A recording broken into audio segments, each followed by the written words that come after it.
Sports news, views, and reviews from our resident analysts. No sports topic is too controversial, and no team or player is above criticism. So just smash that subscribe button and ring that notification bell to make sure you don't miss out on our balanced offering of riveting sports content. And don't forget to like, share, and leave a comment below. Welcome to Sports DTM. Greetings, Sports DTM fans, and welcome to another edition of Thursday Night Live. Yeah, another Thursday Night Live. Today we have in our studio, our favorite analysts are here, and today we have one of our analysts, Dwight Green, is in our studio, and alongside with me, T-Got.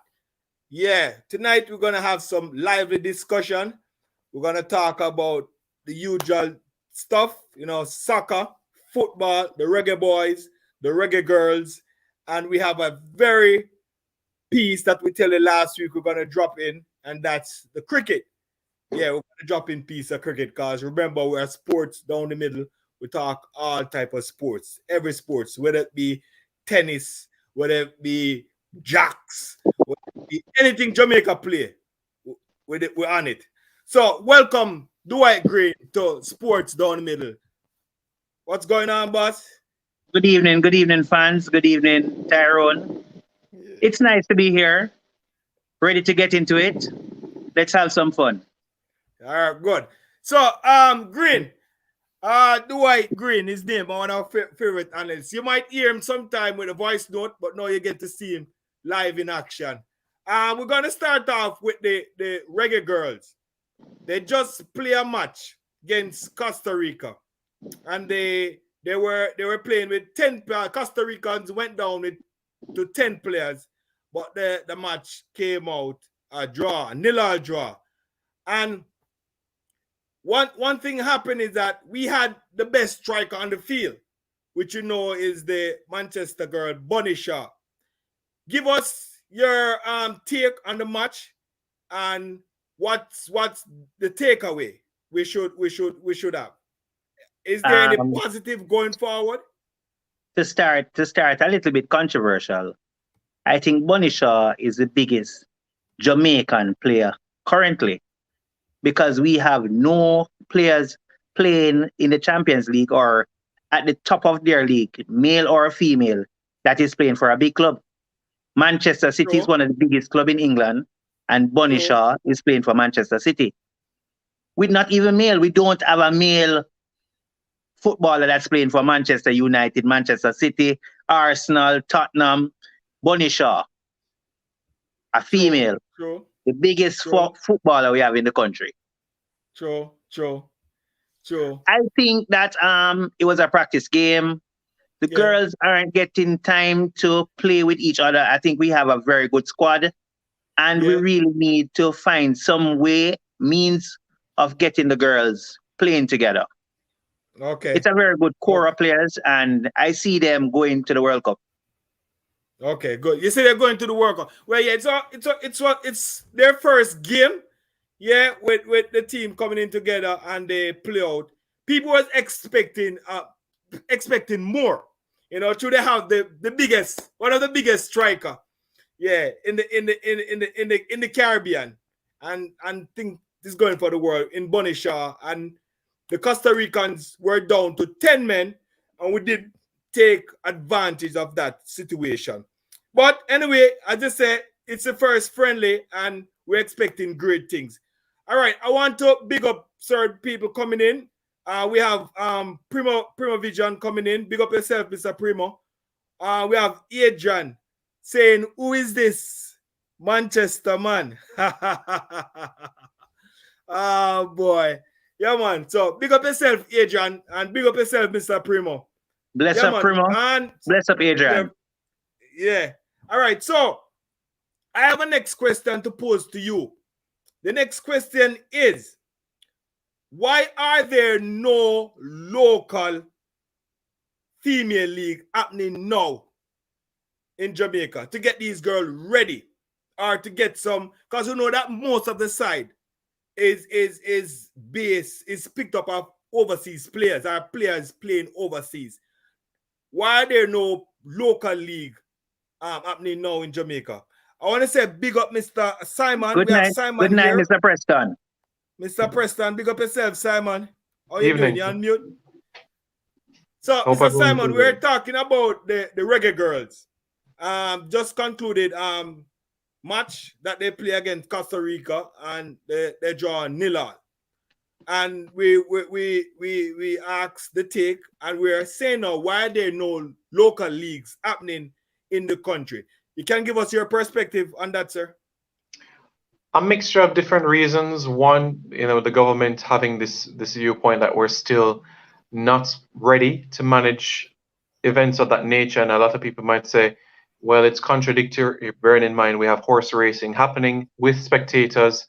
However, the Minister of Sport, Babsy Grange, will say, well, racing is under the finance ministry, not under the sports ministry. So that's how they found that loophole in that sort of scenario. But I think it's ludicrous that we haven't been able to get team sports organized on the island. We have been able to live with this for almost 2 years now, and I think we're at a position where we can manage everything that is thrown our way. We've seen places in the world that have more cases than Jamaica on a daily basis, more deaths than Jamaica on a daily basis, and they're still packing thousands and thousands of fans. And I don't see why we can't follow suit. Yes. I think we lost Mr. Simon right there. I think we lost Mr. Simon right there. But he was saying that I'm sure he'll be back. And yeah, go ahead, Mr. Tigat. Yeah, I think we lost him, and he was saying that he doesn't know why the government not having the league, because when we look in other countries, you understand, there are leagues going on. I think he's back now. I think he's back. Yeah, apologies about that. Sorry about that. No, don't worry yourself. You can continue. But yes, we've seen evidence already. We saw how much England was able to put into a European Championship final. And many people say, yes, that's a first world country, but I don't see why we couldn't have even 1,000 at the Canada game quite recently in the qualifiers, or even 500 fans to watch the Sunshine Girls take on Trinidad and Tobago preparing for the Commonwealth Games. We've moved on. I think that we have to accept that. A lot of people might say it's controversial, but it's like a flu in a sense. Yes, there are dangers and people are dying from this virus, but we can manage and maneuver away, because sports is a billion-dollar industry. But unfortunately, in this country, we still view it as recreation and not an industry. So that's the issue. Do you think that it is hinged on us or the nation reluctant in taking the vaccine, or the majority of the nation taking the vaccine? So they are using that as reason to hold us against going into the stadium?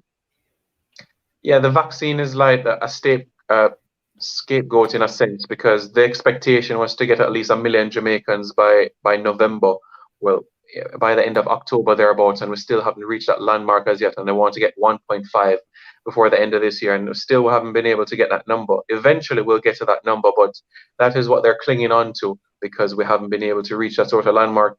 And again, a lot of these decisions are political, because the party in power is green and the party that supports football in Jamaica is orange, and there are decisions that will be made to, in some instances, to protect, and some will be made to annoy. And that is the reality of the situation that we're going to have to live with, especially over the next few years or so. That's true. Okay. And there's no guarantee. There's no guarantee that if the entire nation takes the vaccine, they'll still allow fans in the stands. And that is unfortunate. Yeah, you're right. You're right. It's sad. It's really sad. Yeah. Let's see how this one plays out. All right. So if you're just joining in, remember to hit that like button. Yeah. And for those who never heard, we have Jamaica Reggae Boys commentary, Mr. Simon Preston. Also in studio, we have our analyst, Dwight Green and T-God.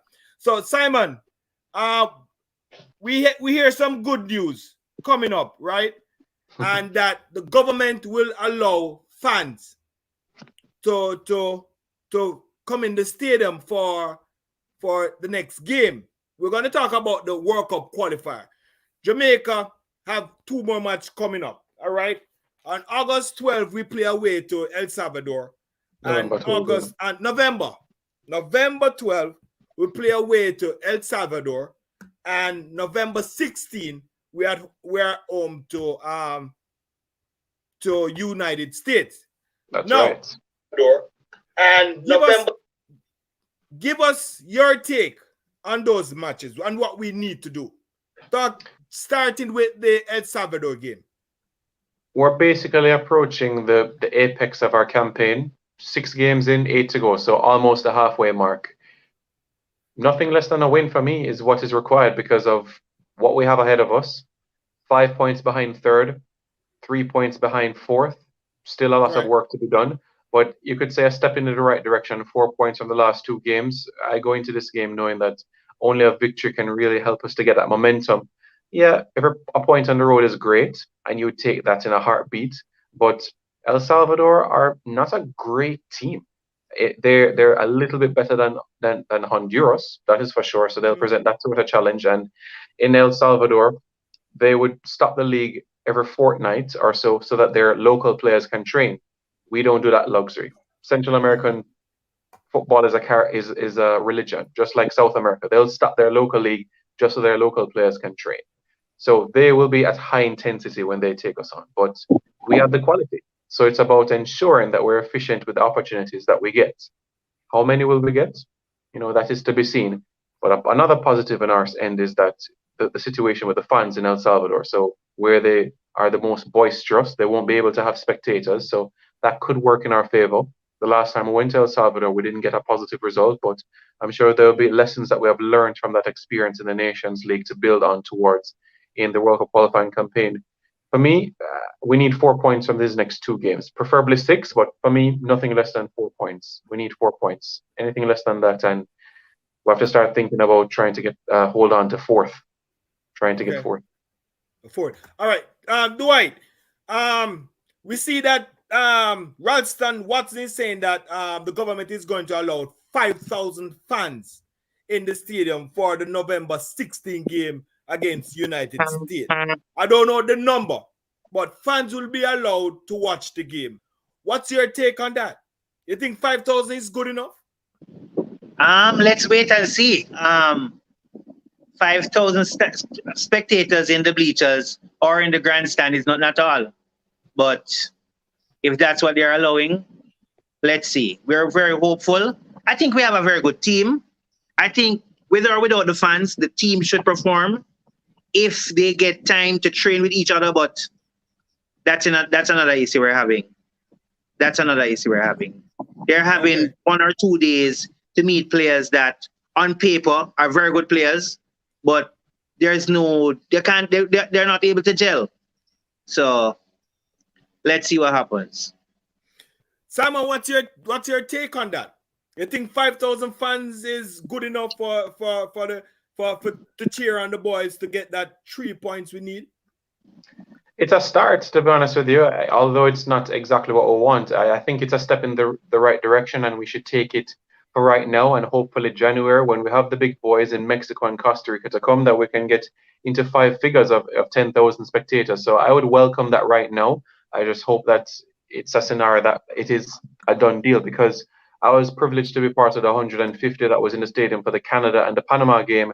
And the Canada game, even with 150 people in the grandstand, you still heard the blowhorns. You still felt that sort of impetus. So you can only imagine what 5,000 could bring. So I would feel that it would have a positive impact, and it would be a step in the right direction. It would help for certain.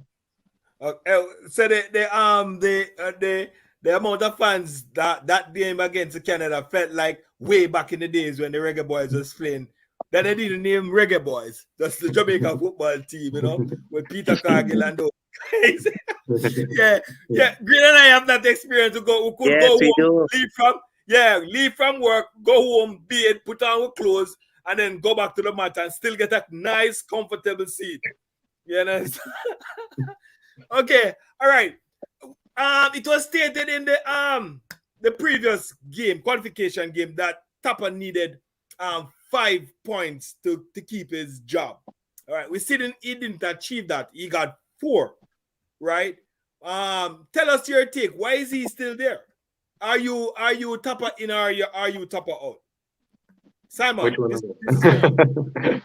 Yeah, well, essentially what happened was that Rudolph Speed, the chairman of the technical committee, basically was speaking with Gleaner reporter Robert Bailey, and Robert Bailey said the ultimatum is 5 points from 3 games. So it was from Rudolph Speed that was sharing towards a member of the media in the Jamaica Gleaner, but according to Ricketts, it was not it was not an ultimatum that was given to him. It was just Rudolph Speed saying generally that Tappa better get 5 points from these next 3 games. It wasn't 5 games or you're out. So it's interesting when you get all the information to the equation what exactly can happen. But to answer your question about Tappa in or Tappa out, if the World Cup qualifiers was not immediately after the Gold Cup, my mind would be in a different direction in terms of who the head coach would be. But they're back to back. We have 3 games in the space of 6 games, bar this November window, and I say we have to support the manager.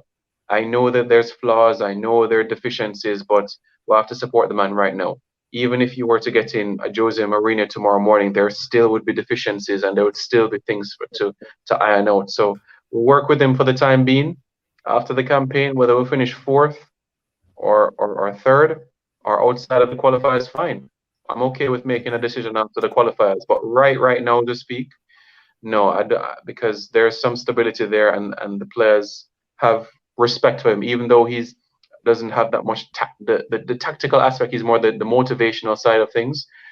He's well respected, especially amongst the English-based players, and I wouldn't want to ruin that in the middle of a World Cup qualifying campaign.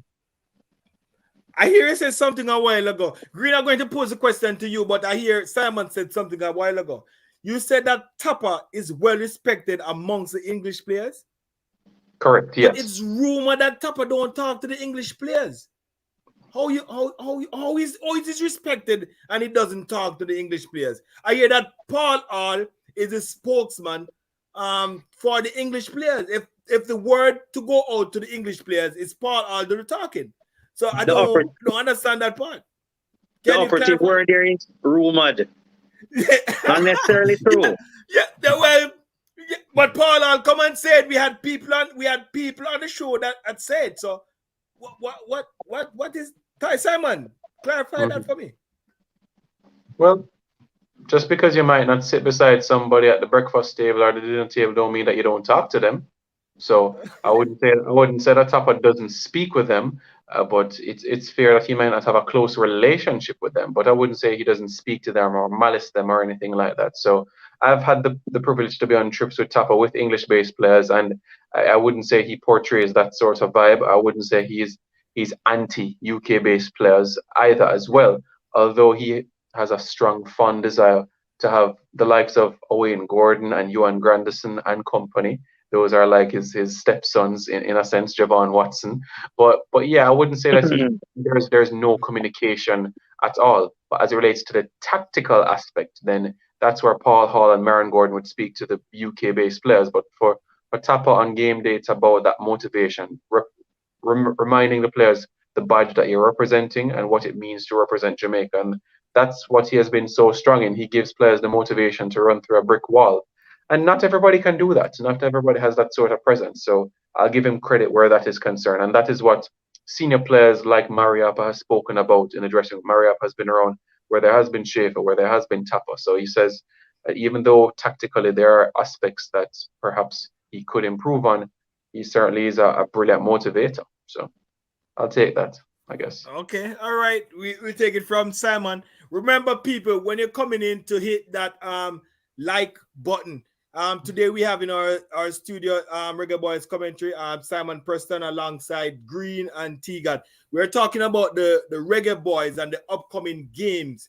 On November 12th, we're playing El Salvador away. And November 16th, we're playing the USA inside the stadium. It is said with that a packed stadium. Yeah, it is said that we're gonna have fans in the stadium, about 5,000. So I know 5,000 people not gonna be in the stadium because a lot of people is gonna bum rush the stadium.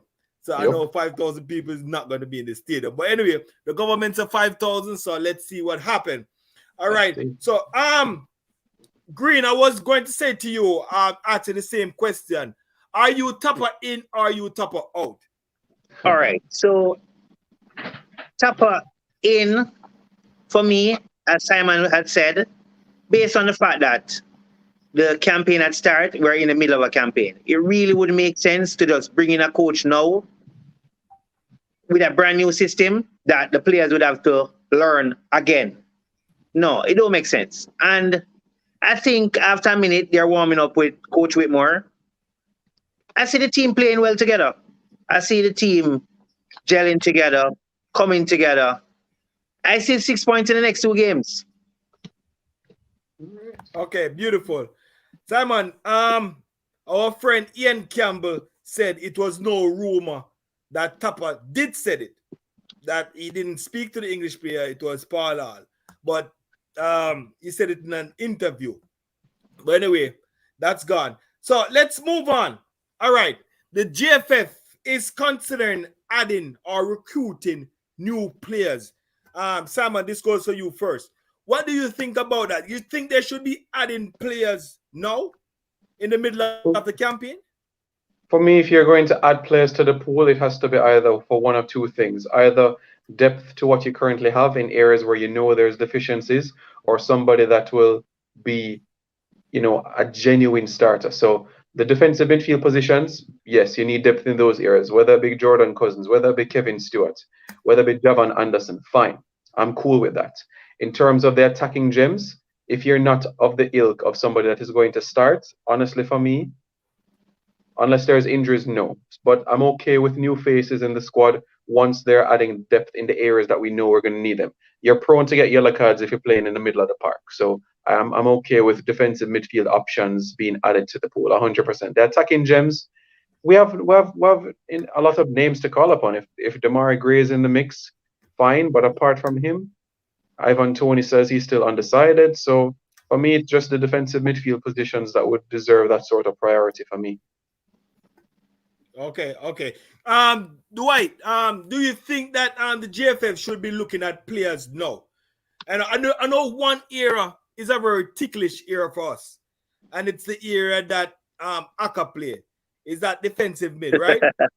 Right. Yeah, that position right now is very ticklish for us. Do you think we should get a player, for that position?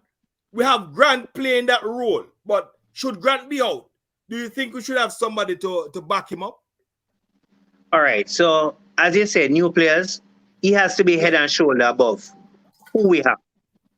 And not a lot of players, maybe one, maybe two. As Simon said, a Damari Gray. Who would I think walk into this team? Quicker than most we have, more agile, skillful. He knows what he's about. That's another thing, Tyrone. I don't see Tappa, the football that we're used to, where our wingers take on the wing backs, take on the center half, knock it into empty spaces for our forwards, attacking midfield to kick it in the goal. We're not doing that. That's not happening anymore. One long ball over the top, and then we try to have Antonio to pick it up when he does come, or when he decides to stay home. I don't know. I think we're lacking in playing in the midfield. I think running the ball to our wingers, run at defenders. We're normally pacey players. We're normally a quick team running at defenders. Theodore Whitmore has cut that out. I don't know why. And another point, Theodore Whitmore used to be a very skillful midfielder. Yes. He, to me, does not want any skillful players in his midfield. Okay. Have a problem with that. All right. When you say that, you think that the football game has evolved? That we don't need skillful player, but people who can just run fast and just knock the ball. We're using speed instead of skill. But we're not using speed. We're not using speed. What we're trying to do is knock the football like we see the other teams doing, and we can't do it. So in the middle of the game, we're trying to knock the ball around. We haven't been doing this in practice. How you come on a match day to try to do something that you have not been training to do? It don't make sense. And you see it on the team that, hey, but these guys have never knocked 3 passes together. Okay. It's like an incredible task. They can't do it. But let's see. As I say, I still have hope. I still feel that little by little they'll gel together, and it will work. Okay. Simon, what's your take on McGee? He's what they, one player, his teammate called him the magician. You understand? Very skillful man on the ball. He's not been used often. You understand? And when he's used in one match and then he perform, and then we expect him to come on the next match, he's in and out. What's your take on that? Tariq McGee. A tremendously talented player, a player that we basically saw come to light even before Jamaica college days, but youth days in the Casafa youth leagues at Santos before moving on, in terms of club-wise to Harbour View. He hasn't played a lot of games at Cassiopen this season. You could basically say only 12 minutes and that's not really much to really judge things. Although we have seen him play more minutes for Jamaica, it would be great for him to get more minutes club-wise. The clubs have made their intention clear that they don't intend to sell him.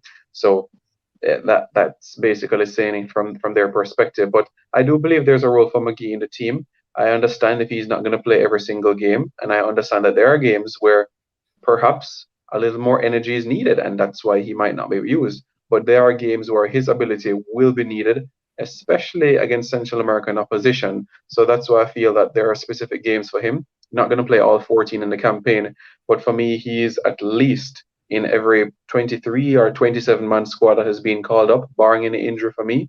He's one of the first names that I would pen down in terms of a squad in midfield options. Okay, but you see what I have a problem with. We see when Ak was called, right, and Ak didn't get into match game. Then we see Ak play like 3 games. You understand? At his age, play like 3 games. If correct me if I'm wrong, if it's not 3 games, 2 90-minute games he played. You understand? Even Grant didn't play 2 90-minute games. He came off. You understand? And Ak never fully conditioned play more games than Grant. Than McGee, McGee is more younger, more agile. You understand? Will give us something more. Why is that so? Why would a coach would choose to use not using McGee, you understand, to stabilize his middle and then using Ak for back-to-back games at his age?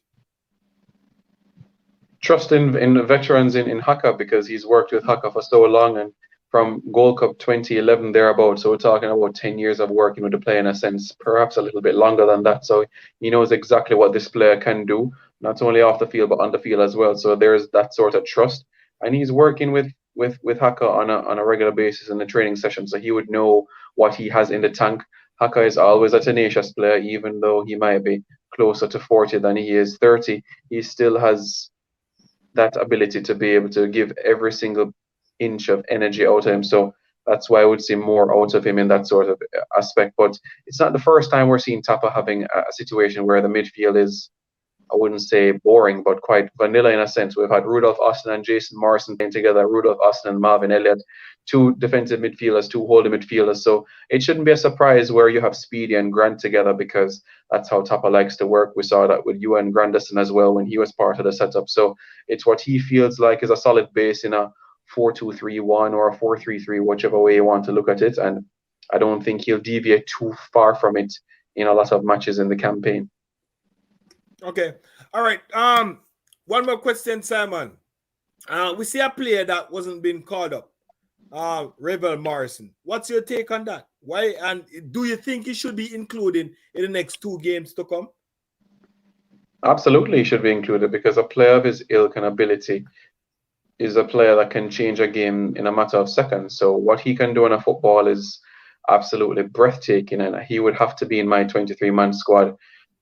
I mean, it's no secret what happened against Panama at halftime. Certainly disagreements and persons not seen eye to eye. So I'm hoping that this situation is behind us and we can see Ravel back again doing what he does best, and that is finding passes, showing his silky skills, and putting in good performances for Jamaica. I think he has lit up a couple of eyes. I wouldn't say he's had a performance that was breathtaking just yet in Jamaican colours, but he has had cameo appearances where he has done quite well. So we're waiting to that 90 minutes, that 70-minute spell where you can say, wow, that was a game-changing performance from Ravel Morrison. So that's the sort of performance that we would love to see, especially in this campaign. Okay. We see where he's playing for Derby, and he's getting a lot of minutes. Every time I look on the Derby match, he's getting over 70 minutes and stuff like that. So he's been getting a lot of minutes on the pitch. I would love to see him back in the side, a fit Ravel in the side. All right, talk about fitness. You have any insight about Leon Bailey fitness? Will he be ready for the Jamaican 2 game? He should be fit, yes, because Aston Villa manager Dean Smith is saying that he expects him back sometime at the end of October, and October is ending quite soon. And with Aston Villa's fixture list, in a sense, I expect him to feature quite soon in the campaign. And once he gets in minutes club-wise, then he should be in the mix. There'll be a press conference tomorrow that Dean Smith will have with the media, and he should be announcing that Leon Bailey is available for selection for Aston Villa's home game against West Ham, and also for their midweek game against Southampton next week as well. So those, in a sense, would be 2 games for Leon Bailey to get at least 60 minutes in, so that he can be able to don his first game in the qualifiers for Jamaica. So barring injury again, Bailey should be involved in the mix. Okay, good. That's good news. That's great news. All right, Simon, these are 2 questions for both you and Green. All right, who you think should be our number 9? Should Boza, Roof, or Antonio? Green, you want to take a stab at it first and make time and think? For me, Antonio heads the list. He at one point in time he was the leading goal scorer in the English Premier League. That says a lot as a forward. I think he knows to find the back of the net better than most. Most defenders can't deal with him. He is quick, good in the air, and he'll push you down. So for me, Antonio is my number 1 pick. Okay, yeah, Antonio. What say you? I would have to agree, Simon. I would have to agree based on what he brings to the game, and he doesn't look like a player that is slowing down by any means. He's at the peak of his career. He's scoring goals not only in the Premier League but also in Europe as well. Many teams, players, when they go into the European arena, especially Europa League, they tend to might be like they plateau in a sense, but he's showing that he still has the ability to find the ball in the back of the net. The key now is to be able to ensure that you get the best out of him, because we saw Jermaine Beckford when he was flying at Leeds United and flying at Everton, but it wasn't replicated for Jamaica. Why? Because we had Rudolph Austin and Marvin Elliott in midfield, while at Leeds United and Everton he had a number 10 that would supply him the ball. So it's about getting the best out of these players and being able to know how are they thriving at their clubs. Okay, could this work for country or not really so? So that's something that we're going to have to look at where Antonio is concerned, because if you saw at the back end of last season when he started to come into his own, Jesse Lingard and Declan Rice were those individuals that made those sort of forward runs and passes towards him. He did a lot of hold-up work, yes, but he also did rely on some good service from deep options from the Hammers. Okay, beautiful.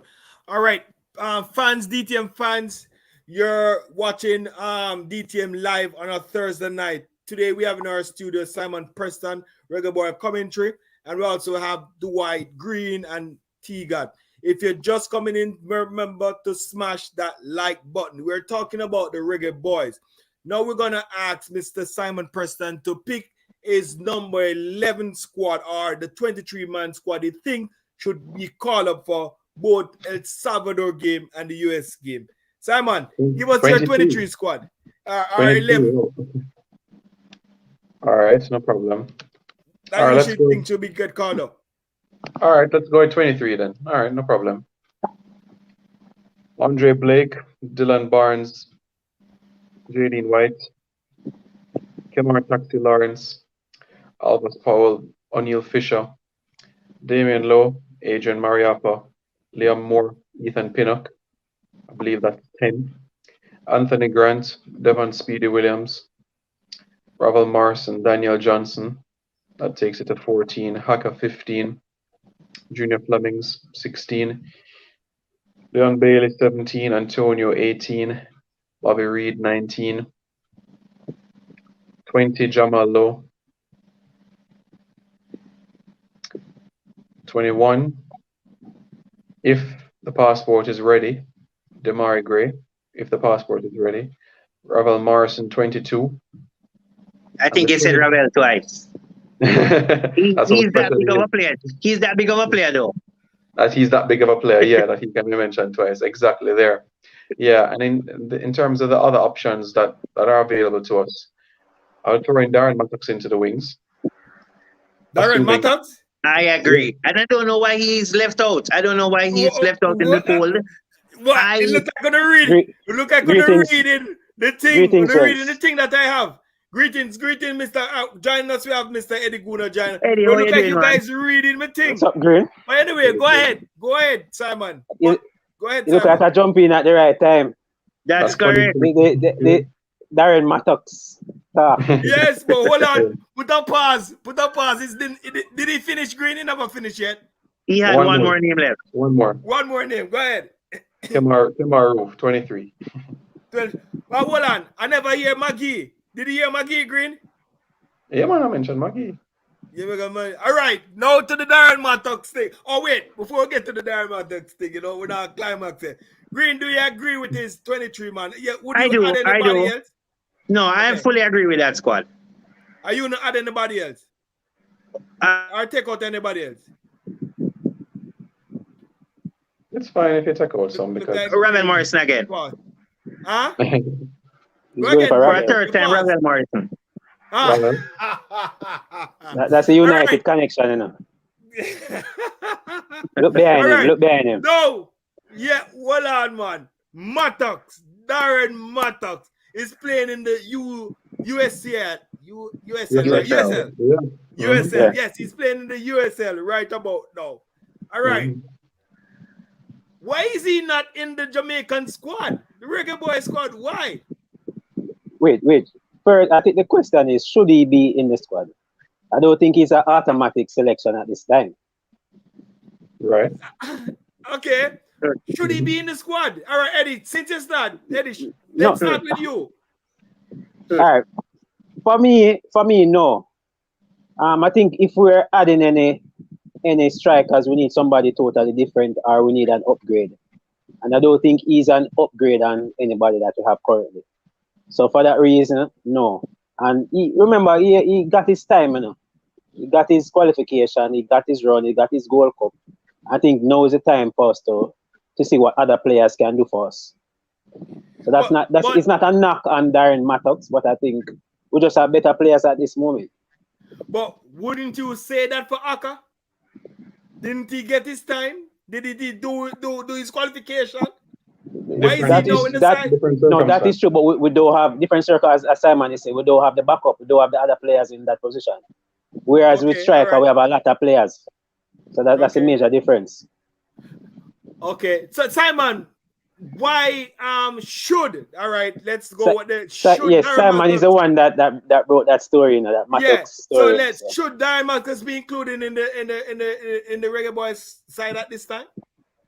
Honestly, if I pick the squad tomorrow morning, he's not there. However, in the USL, there's 3 more games before the next international window, and I've maintained that if he is able to be consistent, finds a back of the net in 2 of them, then yes, I would find a way to squeeze him in. But if he doesn't, then we can let it slide. But the reason why I wouldn't be against the idea is because of his good record against the United States, one, and because of knowing what CONCACAF is like.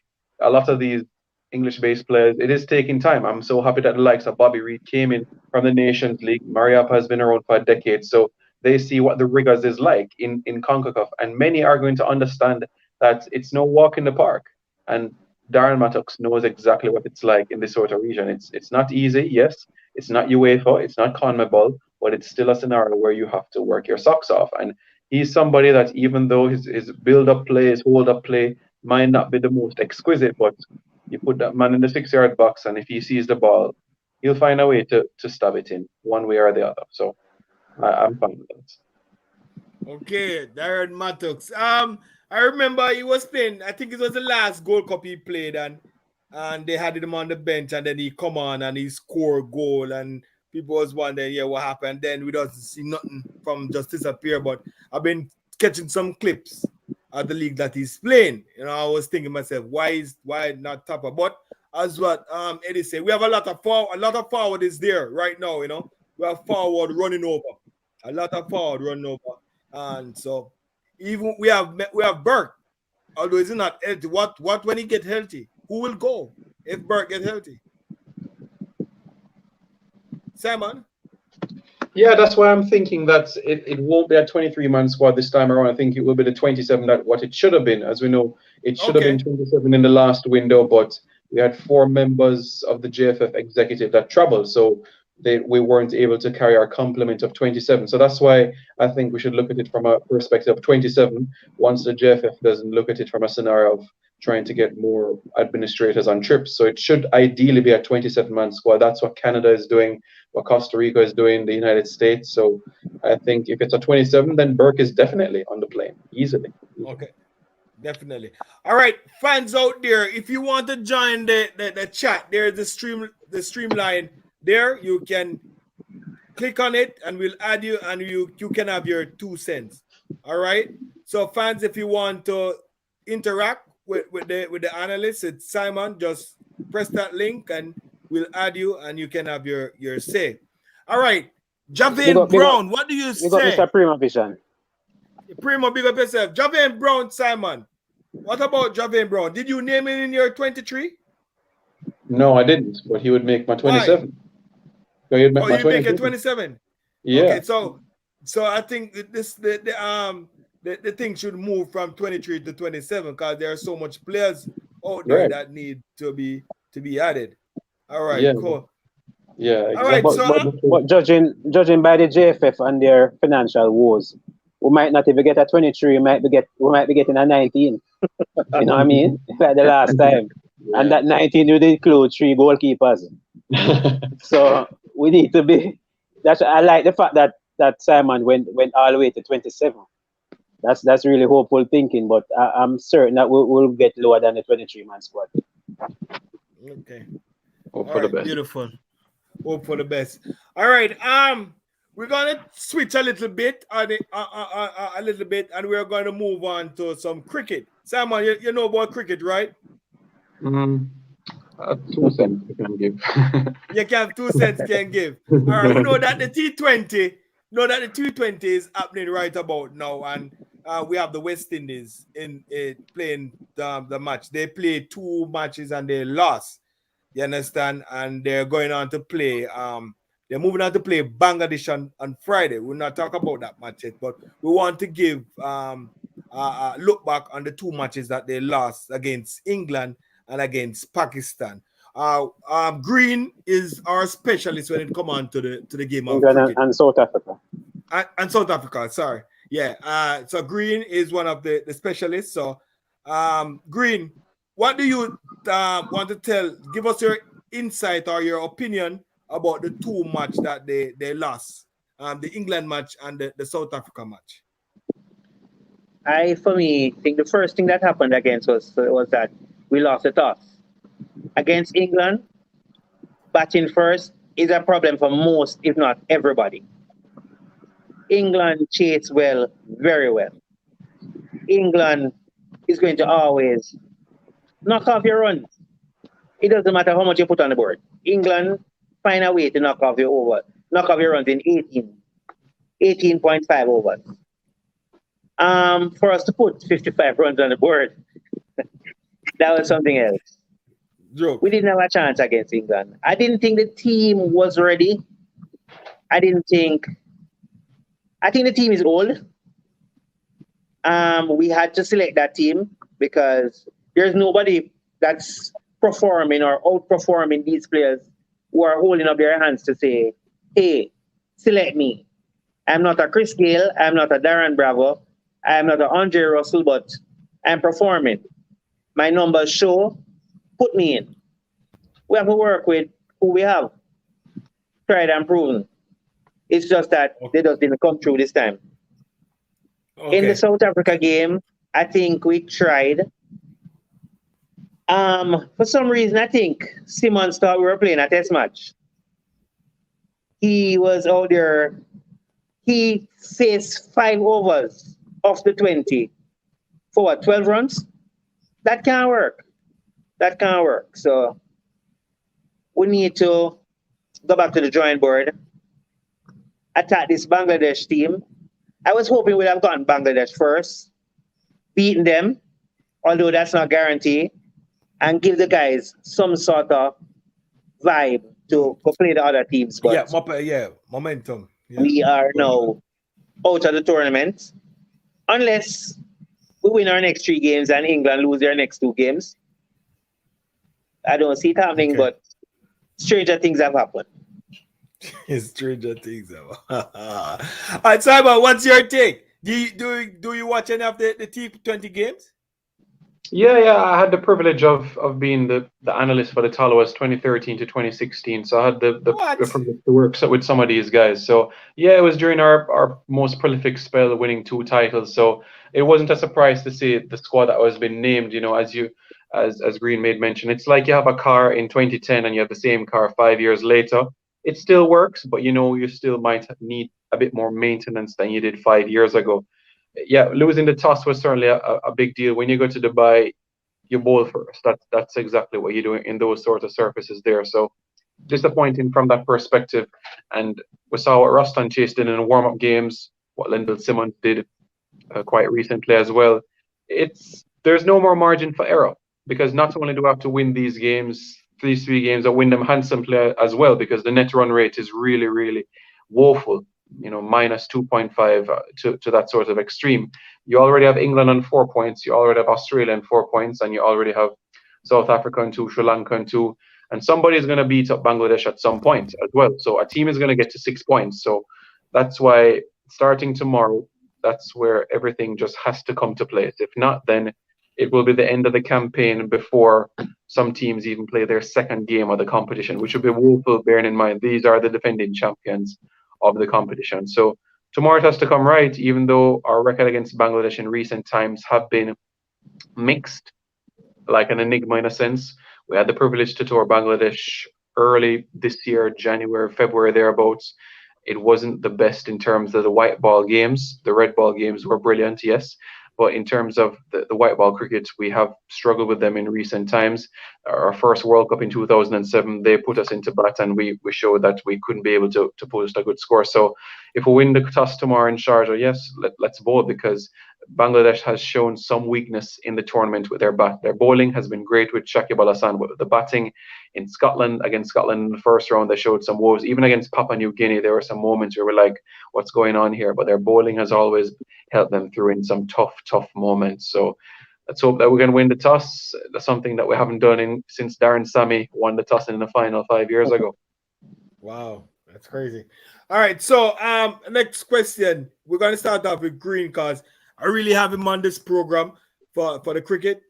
Green, you think that the old players should be included in the team? The Gale, the Bravo, the Rampal, in the team. Do you think they should be in the team? Who do we have to replace them? Younger players. We haven't seen them. They have been consistent. If you're looking at like the Brandon Kings of this world, he had that one fantastic season in CPL with Guyana 2 seasons ago, but since then he's been a shadow of himself. That's an opener. Apart from that, who really can you call upon? We know the Sunil Narayan fielder fitness test, Sherfane Rutherford, Fabian Allen is injured. So I apart don't from trust that, Bonner. I don't trust Blackwood. Not many are holding up their hands in the region. Not many. What about Biggs? So we use him for batting and bowling? Where is he going to field? Keep him in the stands when it's time for us to field? The field, yeah.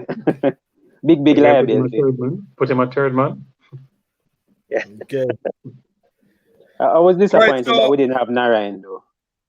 I think Narayan could be of help for us, but fitness issues. So all right, I don't know. So Narayan bats at 4 or 5, the highest for West Indies. He opens for Kolkata Knight Riders, but all right, leave that alone. He bowls 4 overs, 24 balls. Yeah. What kind of fitness you could not have to bowl 24 balls? It's just the reason that has been given. It's just something to put Put him on in the the table. slips. Yeah. Like him chase the last ball and hold on to his ankle. Walk off the field.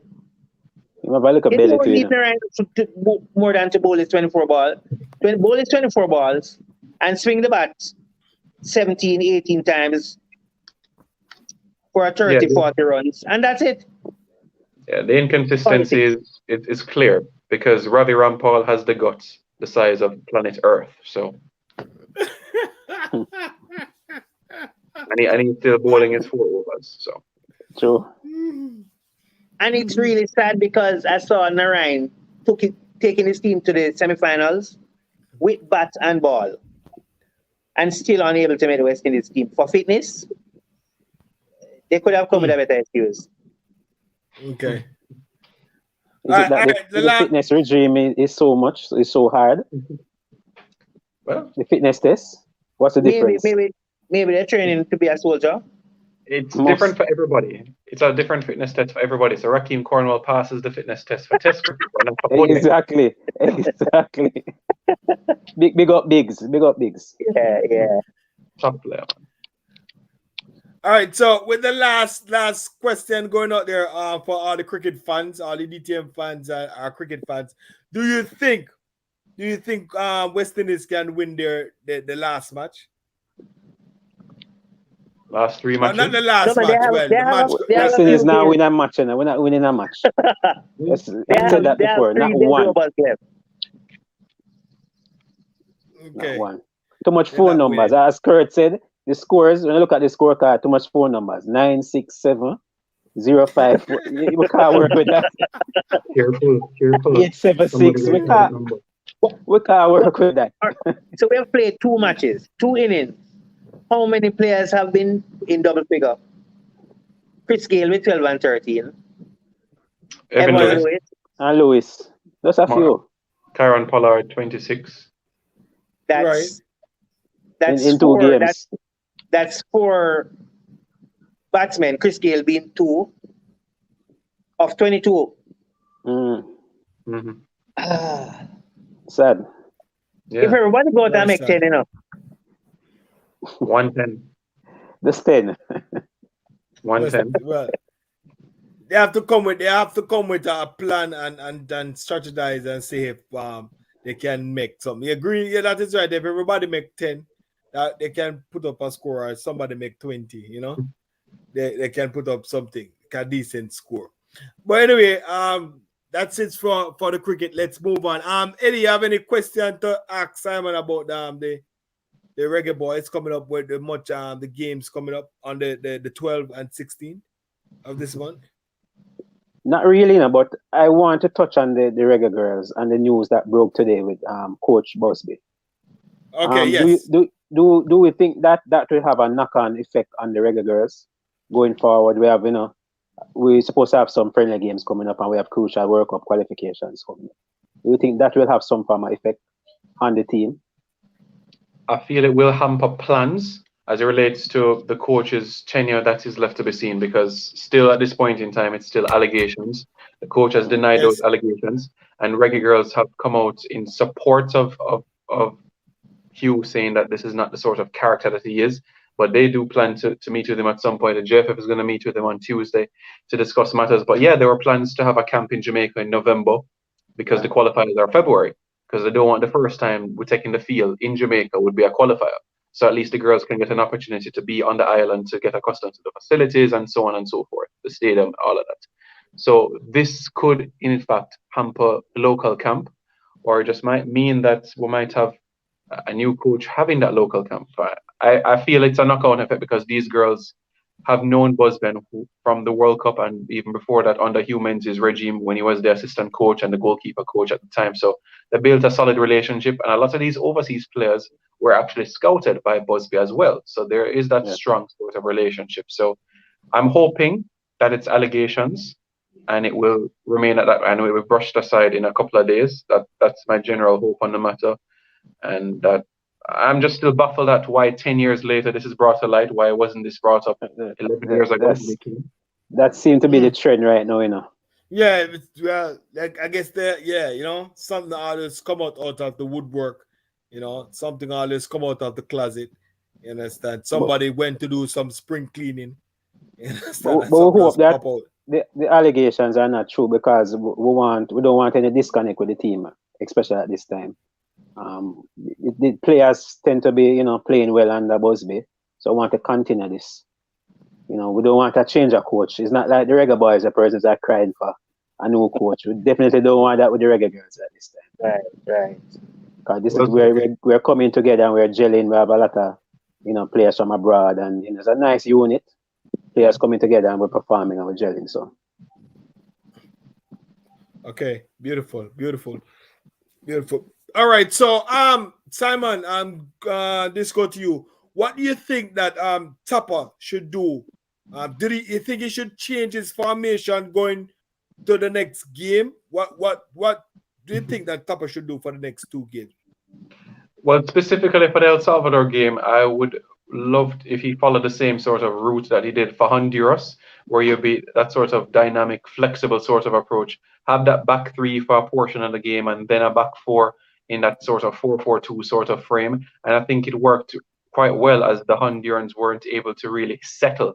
As you can see, they're always on their toes trying to figure out what we're trying to do, and the areas and the pockets we're trying to pick up. And we're able to find space to work with, and we're benefited with some genuine opportunities. So against El Salvador, I'm okay with that similar sort of route.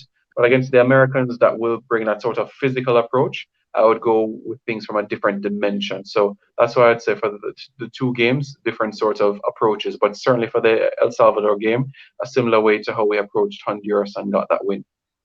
Okay.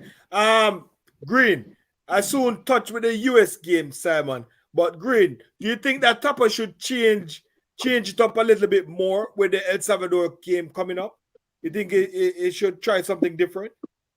As I say, I just hope, as long as he includes his midfield,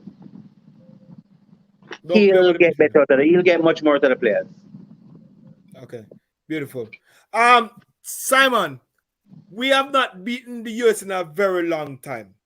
Why is it so? Why the Jamaican team can't come and beat the US team? We see other teams just beat them. We see Panama in the qualification beat them. Why Jamaica can't beat? We had an interview with Damien Lowe, and Damien said they find it. I don't know if he was listening to Elephant Man song, but it never happened. It never happened. I'm still never beat them. What is the problem that we can't beat the US? Many reasons over the years. One, you could say fortune favoring the Americans in terms of decisions going their way. Another in terms of missed opportunities. Yeah, it's 2 years now since Shamar Nicholson's bullet from 30 yards out. Last time we defeated them. Preparation, lack of preparation as well has led to our downfall. The friendly in Austria, the Gold Cup game, the quarterfinal, and the World Cup qualifier that we had recently against the Americans, where we never got out of first gear at all in that 2-0 loss. So a mixture of a number of areas for different games. But I'm hoping that these 3 games that we've had, that the coaching staff will actually look over and say, all right, we didn't do that. But this is the 4th time we're playing them in this calendar year. We must have learned something from them. We must have learned something. And it's going to be similar individuals that we have faced, even from the friendly in March earlier this year. So going into the game at home, you have to come into this game knowing that we're going to penetrate their holes, analyze their weaknesses, and be able to get 3 points. I don't see why that shouldn't be an objective in terms of answering the question why we haven't had that good record. Every team has that sort of bogey team. Panama and the United States have always given us problems, and it's just a trend for us. And you have other teams in the region that will take on the Americans and be able to get results and so on. So law of averages, they say. Law of average. Eddie, what do you think Tappa should do coming next 2 games? I think Tappa should try and get 6 points. That's the first step. Yep. I like the approach and the tactics, so to speak, that was employed in the Honduras game. We should show a little bit more guile. Don't be so predictable. Try and change things up against the El Salvador team, and we should be able to get the 3 points there. We definitely need that 3 points. I think if we don't get that 3 points away, it will be pretty much over. We need that 3 points to then give us the push for that USA game. Build some confidence going into that USA game. So I think we need to go with the same approach like we did in the Honduras game. I think if we do that, we should be okay. Okay, beautiful. All right, I don't want to be beating on these questions. If Tappa don't get 4 points for this 2 last game calendar year, do the JFF consider trying a new method or try something new if he doesn't get at least 4 points? No, man, I think let me go first. I think the JFF will be happy with 4 points, quite frankly. But if they don't get it, say if they don't get it. Oh, yes, if they don't get it. Yeah, if they don't get it. It will be a problem, but then we still have to watch and see what our competitors do.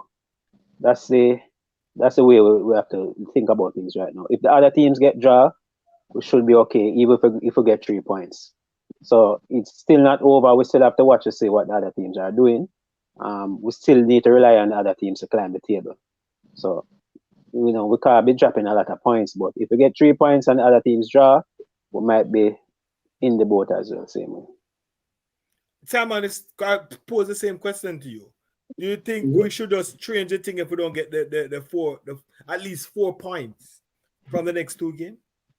I feel we should have an objective to go and get 6 points, but I shouldn't think we should be bogged down and say if we don't get 4 points, then we'll cut off top ahead, because we've seen so much draws so far in the qualifiers. Canada has basically drawn almost all their games in a sense, so it really depends what is happening.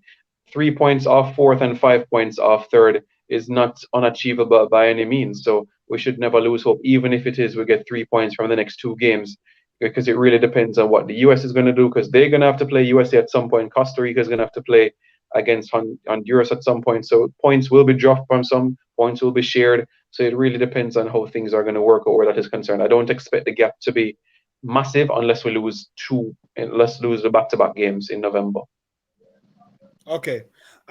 Green, let me pose this question to you. Out of Damian Lowe, centre back, and Ethan Pinnock, partner up with Moore, which one do you think should be the better partnership? I trust Pinnock I trust Damian Lowe. Yeah. Pinnock is very good. I've seen him in England, but I think because Damian Lowe has been in the team much more, I think he gives me more. But not only that. Why is Coach Theodore Whitmore, since Pinnock is so good, why doesn't Coach Theodore Whitmore try and use Damian Lowe at defensive midfield a little bit more? And I'm not saying for 90 minutes. What you say? What say you? If we have a Ethan Pinnock and a Moore and a Lowe in the side, you understand? How would you use these 3 players? Would you start all 3 players? Let Moore and Pinnock be the center back and push up Damian Lowe? What do you think? What say you? Personally, I would use them how they have been thriving. Ethan Pinnock went from non-league to Premier League playing on the left side of a back 3. So that's how I would operate him if I'm using him for Jamaica. If it's not going to be in a back 3, I'm not saying he can't play in a back 4. I just like to play players in their most natural and their best position. You can get the best out of Ethan Pinnock if you're going to play him in a back 3. So if it's Moore, Lowe, and Pinnock together, I'm cool with that 100%. Mariappa at right back, Taxi at left back. I'm cool with that idea 100%. But if you're going to play Pinnock in a back 4, you're going to restrict his space. And we saw that evidence when he made his debut against the Americans in the 4-1 loss and the 3-0 loss to the Panamanians as well. It really is a difficult situation. Of course, as a centre half, you should be dynamic, you should be flexible, but there are certain players that do better in different systems, and that is the nature of football. Okay. In the squad now, right? In the squad now, who you think, others from Anthony Grant. Say Anthony Grant is injured, and who you think and should play our central defense? Well, if Kevin Stewart is in the mix, who has a passport, he's an option. If Anthony Grant gets back-to-back yellow cards or something like that, Kevin Stewart is somebody that can operate that role. So can Jordan Cousins. Jordan, the more of the aggressor of the two. Kevin, somebody that can be similar to Anthony Grant, win back possession and just pass it forward. So those are the options available to us. Speedy, not by himself though. Speedy would certainly need some support. So either one of those two. And like I've always maintained on my channel, I'm okay with Haka in a 23 or 27-man squad. I'm not saying he starts every game, but I just know what he brings to the dressing room and to the training pitch. And I'm okay with him in a 23 or a 27-man squad because of what he brings off the pitch, which is as he's an asset. So Haka still has a role to play, not a massive one, but he still has a contribution to make towards the program. Okay. All right. So we're at the back four. Let's go in the midfield. Give us our best midfield option right about now. Going into the two games. Who I think is our best midfield options? We could have a midfield three of Anthony Grant, Daniel Johnson, and in front of those two, you'd have Ravel Morrison. Daniel Johnson, a distributor of the ball, somebody that can pick out a pass, left, right, and center. Ravel, as we know, will carry that sort of finesse, that skill, that guile, that determination. So that's something that I would be open to the idea of doing. There is a question about balance that it would bring because Daniel would want to support Ravel in the attack. But I feel Anthony is fit enough and capable enough of going from side to side to mop up whatever danger that El Salvador might be able to possess. So that's why I personally would have Anthony Grant, Daniel Johnson, and just ahead of those two, Ravel Morrison. Okay, nice. Eddie, what you think? What do you think is our best three midfield options? Anthony Grant, for one, Daniel Johnson. And I think if we get a Damari Gray, I would have Damari Gray at the number 10. If it's not Damari, I will put Roof. I don't think we'll be getting Ravel, so I don't want to really put my hopes on Ravel right now. And Ravel has not done as much as we wanted it to do for the Reggae Boys. I haven't seen the impact of Ravel, honestly. I know he's a talented player, but he's yet to prove that for the Reggae Boys. So I would love to see what Damari Gray. I'm hoping that we get Damari Gray and insert him in the team ASAP. Okay. Green, you have any opinion to say about our best three in our midfield? I'm all right with Eddie's pick. And as he rightly said, as much as we know that Ravel Morris, because I've been looking at him from a tender age, but he has not showed us what he really is in the last 4 or 5 years. Damari Gray for me. As much as Ravel is a very, very good player. I think he has lost it somewhat. And like the cricketers, he probably needs to move on. All right. Good. All right. So hold on, Tiga. I have a topic here. Go ahead. We have this man on the thumbnail. One Leon Bailey. We see him struggling in the Aston Villa team. 1 minute he's fit, the next he's not. He's in and out of the team. He's on the bench. He's not making the squad. I don't think Dean Smith really prefer him to play. I don't think he likes him that much because he's utilizing a 3-5-2, which pretty much pushes Leon Bailey on the bench because there's no width in that team, and the width is provided by the wing backs. So big up Formula. Formula did a video on that today. But wanted to know will we see Leon Bailey not only in Aston Villa starting 11, but in Jamaica starting 11? Hard to see. Honestly, it's hard to see if he's back this weekend against West Ham. All eyes will be on that and Southampton midweek as well. Those are the big sort of test. If he's fit, and I expect him to be in the Reggae Boys squad, but to say that he's going to be walking into a starting 11 for the Reggae Boys, I don't see it at all. I don't see that happening at all. And it's been a stop-start season, as Dean Smith has said, and you made a good point about the formation and how things are. I expect that for the next couple of months it will be 30 minutes here, 30 minutes here. The occasional game midweek, him start and get 60 minutes perhaps, but I don't see a prolonged run in the team just yet.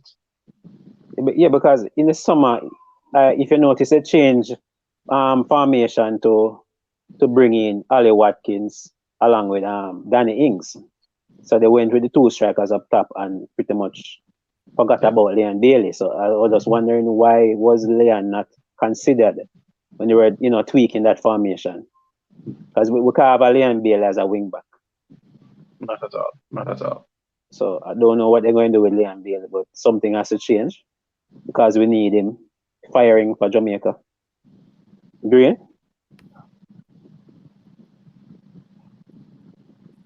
Okay. Green. So, Green. Your take. Go ahead. Your take on Leon Bailey. I don't know, Eddie. I really don't know. I saw him kick the ball too hard. Trying to kick the skin off the ball. He came back. I don't know why Dean Smith not using him because, as I say, I think he fits their system very well. He's very quick. He's very skillful. He draws 2 and 3 players to free up 2 and 3 players. So I don't know why he's not being used more often. I don't know if they're trying to change his game because at Bayern Leverkusen, he wasn't like that. He was lively. So we figured that he would have come to the Premier League with the same sort of life. We have seen glimpses of it, but in short bursts. 5 minutes here, a 10-minute there, come off the bench, win a game. All right, that's what we brought you on for. We won't be seeing you back until 2 weeks later. Yeah, he has impacted every game that he played in, whether assist or a goal. Yeah, so. And then you have some coaches that like impact players. They like players to come on when defenders are a little bit tired to run at them. But I don't see him using Leon Bailey that much to that effect. So I don't know what's his purpose in the squad. What's his role? Maybe Dean Smith know more than us. So yeah, because to spend near £30 million on an impact player, the likes of Leon Bailey. You think it's because of the injury making thinking twice about using this player? Easing him into the team? Yeah, because yeah, he has been injured since he signed the contract. He was injured, Right, and you think that let's see if he plays 5-6 games without being injured, and then we see what happens. If he'll be promoted to the starting lineup, or he is indeed a bench player. But I don't see Villa spending $30 million on a bench player. Yeah, but where will he play? Will he take McGinn's game in the middle? Where you see Leon Bailey fitting in this Villa team? Again, that's Coach Smith's job. Yeah. I think he needs to find a way to fit him in. Yeah, because you have to play when they're 35 million. So I don't know where they're gonna put Leon. Honestly. Well, there's an next option. Put him out on loan. No, man, no. No. So I guess that would be an next option. Maybe a next smaller club, may have him on loan and start him. I don't see going out on loan. He's not going on loan. Loan day is done. Okay. Trust me. Rob Smith is saying it's the injury. Yeah. He said Rob Smith said 1 goal, 2 assists in 120 minutes. Yeah, that's not bad. Remember, if you want to join the chat, there's the link is there. You can come on. You can ask the questions. and then we try to have a shot at it. All right. We're wrapping up in a few. Simon, give us your thoughts, your final thoughts. Exciting weekend of football to come. I'm looking forward to it. Well, sports generally. We'll have to go and set our alarms now for 4:45 to see the toss. And if West Indies win the toss and bowls first, then we can start to sing Rally Around the West Indies. If not, then we can start book the play at home. And of course, with the Premier League this weekend, all eyes will be on Ollie, as the first of 3 games he may have to save his job against Tottenham, away from home as well. Spurs has been getting good results in the UEFA Conference League, so they certainly have something to build on towards. So a weekend of sports that should be quite compelling, and I'm really looking forward to it. Okay, beautiful. Green, you want to give us your final thoughts? Right. Tomorrow morning we'll be up. West Indies, Bangladesh. I hope we can play the spinners. Win the toss. Bat second. Chase 140. Ollie out. Our own goal by Lizzie Maguire. Let's see what the weekend brings. Exciting stuff.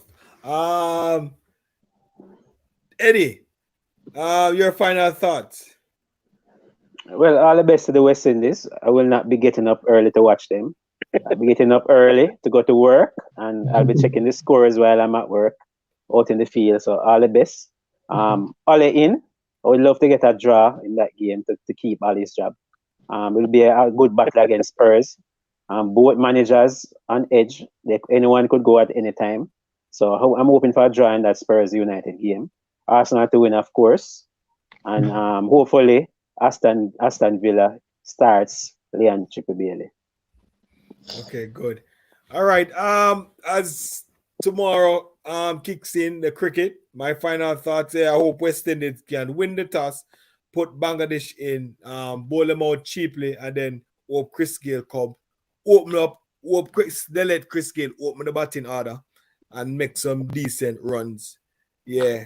And then the football, I carry City, so I hope City win their match, and then I hope Ollie in all the way.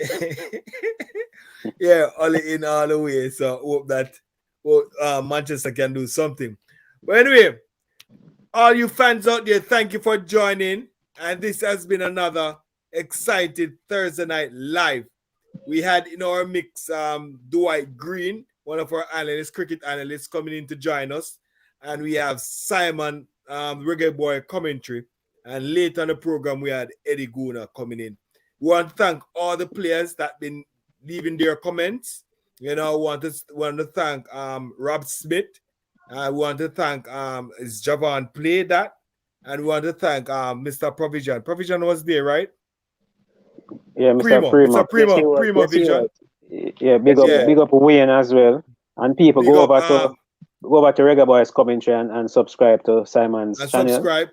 If I don't know by now, top analysts, sports personnel, go over there. And all the Reggae Boys always have the drop. Always have the Man. drop. Sometimes we're listening to him to get some, see what is going on. If we don't hear anything, we switch over to Reggae Boys commentary Simon to hear the latest.